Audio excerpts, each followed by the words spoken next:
اللہ اللہ اللہ۔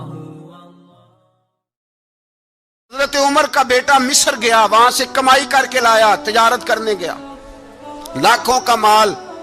کون سا باپ ہے دنیا میں جس کا بیٹا باہر سے پیسے لے کے آئے تو ابا تفصیل پوچھے کہ بیٹا کہاں سے کمائے، کہاں سے لایا، کتنے ملے، کیوں آئے؟ کون سا باپ تفصیل پوچھتا ہے؟ ابا تو کہتا لا صحیح اور تعریفیں کرتا ہے، میرا بیٹا بڑی کمائی کرتا ہے۔ کبھی پوچھا ہے اس سے کہ ڈیوٹی صحیح دیتا ہے کہ نہیں؟ کبھی پوچھا ہے کہ تو ایمانداری کی روزی لاتا ہے کہ حرام کی کماتا ہے؟ یہ باپ کی ذمہ داری ہے، یہ اماں کی ذمہ داری ہے۔ پھر کہتا ہے بیماری کیسے آ گئی، پریشانی کیسے آ گئی؟ تو نے کبھی سوال کیا اپنی اولاد سے؟ حضرت عمر فاروق رضی اللہ تعالیٰ عنہ کا بیٹا مصر سے پیسے کما کے لایا تو جناب عمر نے بلایا، فرمایا بیٹے اتنی تو تیرے پاس راس ہی نہیں تھی، تھوڑے سے تو پیسے لے کے گیا تھا، اتنی کمائی کیسے ہو گئی؟ اتنے تو پیسے نہیں تھے صاحب، کہاں سے کمائی لائے؟ اس نے کہا ابا جی وہ جو میرے چچا ہے نا مصر کے گورنر، آپ کے دوست، انہوں نے میری مدد کی ہے۔ فرمایا جتنے لوگ گئے تھے سب کی ہے مدد اس نے؟ کہا نہیں صرف میری کی۔ فرمایا تیری کیوں کی؟ تیری کیوں کی؟ کہا حضور آپ کے دوست ہیں۔ فرمایا چپ کر، حضور انہوں نے مجھے اتنے پیسے دیے، میں نے کاروبار میں ڈالے تو نفع آیا تو میں ان کی رقم دے کے۔ فرمایا خاموش ہو جا، باقی جتنے لوگ گئے تھے سب کی مدد کی اس نے؟ کہا نہیں حضور صرف میری کی۔ فرمایا اس نے تیری مدد نہیں کی، اس نے خلیفہ کے بیٹے کی مدد کی، اس لیے کہ وہ خلیفہ کو اپنے حق میں نرم کر سکے۔ فرمایا آدھا مال تیرا ہے، آدھا مال غنیمت کا ہے، مال خزانہ کا ہے، مسلمانوں کا ہے، اس لیے کہ تو جو وہاں سے مال کما کے لایا ہے وہ اپنے باپ کے خلیفہ ہونے کی وجہ سے کما کے لایا ہے، لہذا رکھ ادھر۔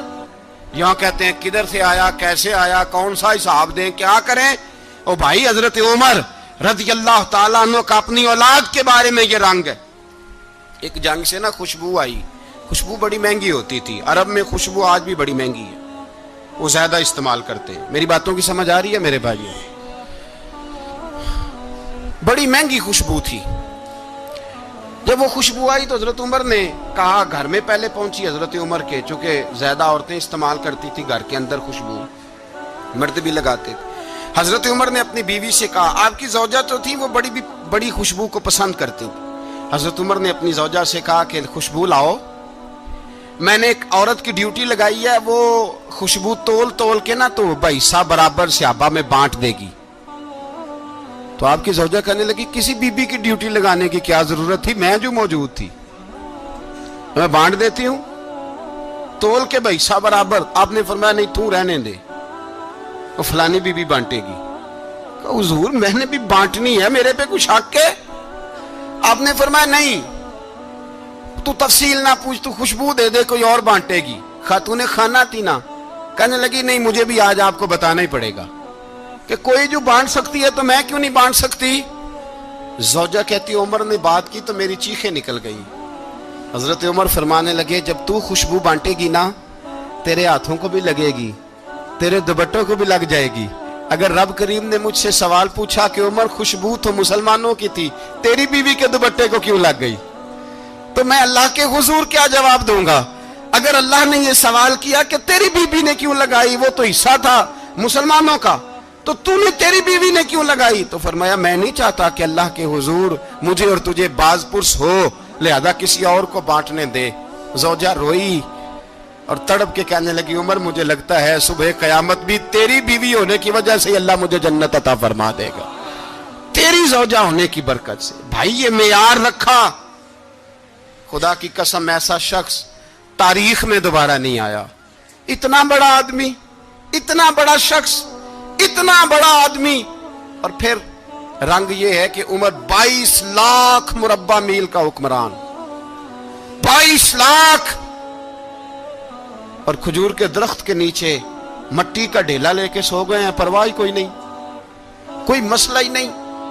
دو غلام ساتھ بیٹھے تو ایک روٹی حضرت عمر نے گھر سے منگوائی، تھوڑا سا سرکہ، تو غلام کہنے لگے ہم نے بھی کھانی ہے۔ فرمایا کوئی حرج نہیں، روٹی کو پیٹ بھر کے کھانا ضروری تو نہیں، 3 حصوں میں بانٹ لیتے۔ ایک آدمی آیا ہوا تھا مصر کا رہنے والا ملنے کے لیے، اس نے پوچھا عمر کدھر ہے؟ تو کہا وہ ادھر جاؤ مسجد میں بیٹھے ہوں گے. اور واپس آیا تو کہنے لگا وہاں تو 3 غلام بیٹھے ہیں, ایک روٹی بانٹ بانٹ کے کھا رہے ہیں, لگتا ہے کئی دنوں سے روٹی نہیں ملی.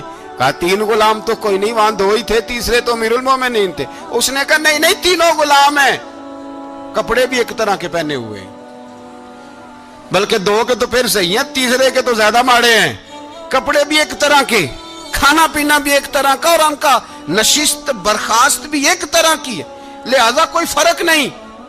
حضرت ابو ہریرہ کہتے ہیں میں لے کے آیا, اور جناب عمر کو جب میں نے کچی زمین میں تامت سمیٹ بیٹھے دیکھا تو میں رو پڑا. میں نے اس مصر سے آنے والے کو کہا تو اس کے جلوے دیکھ, اگر اس کی ذات میں اتنا حسن ہے تو محمد عربی کا مقام کیا ہوگا. یہ مقام غور ہے, مقام غور. 10 محرم کو لوگ دیگے پکائیں گے نا, نہیں پکانی ہے, کوئی بول دے نہیں, ہاں نہ نہیں کر دے. پروگرام بدلیا تو نہیں دی عید کی کہ وہی کام شروع ہوا ہے لاسٹ ایٹ ہونے والا. کیوں جی, پکنی ہے نا دیکھیں 10 محرم کو انشاءاللہ تعالی, ہم بھی پکائیں گے انشاءاللہ, یہاں بھی پروگرام ہوگا. تو 10 محرم کو جو دیگ پکنی ہے تو ایسا نہیں ہو سکتا کہ 1 محرم کو حضرت عمر کے نام کی بھی کوئی پک جائے. اگر امام حسن حسین کے نام کی دیگیں پکیں تو جو امام حسن حسین کے سے پیار کرنے والے ہیں, جو امام حسن حسین سے, ہم لوگوں نے بھی عجیب رٹا اپنایا ہے نا, ہم لوگ بات کا ایک پہلو دیکھتے ہیں دوسرا نہیں دیکھتے. حضرت امام حسن اور حسین کو بھی نبی پاک نے شہید کہا, اور جناب عمر کو بھی رسول اللہ نے خود شہید فرمایا. فرمایا شہید ہے, خود فرمایا اپنی زبان سے کہ یہ شہید ہے, خود میرا عمر شہید ہے. تو ان کے نام کی دیگ نہیں پکنی چاہیے, اس طرف نہیں ہماری توجہ ہونی چاہیے. اور اہل بیت نبو, یہ بات میں پہلے بھی کرتا ہوں, آج پھر کرنا ضروری سمجھتا ہوں. اہل بیت کا پیار سن لو کان کھول کے, اہل بیت کا پیار اگر ہمیں کسی نے سکھایا ہے تو سیدنا عمر فاروق نے سکھایا ہے. اہل بیت نبوت کی محبت اگر کسی نے سکھائی ہے تو کس نے سکھائی ہے؟ بول کے بتائیے. حضرت عمر نے. اہل بیت کا پیار ہمیں حضرت عمر نے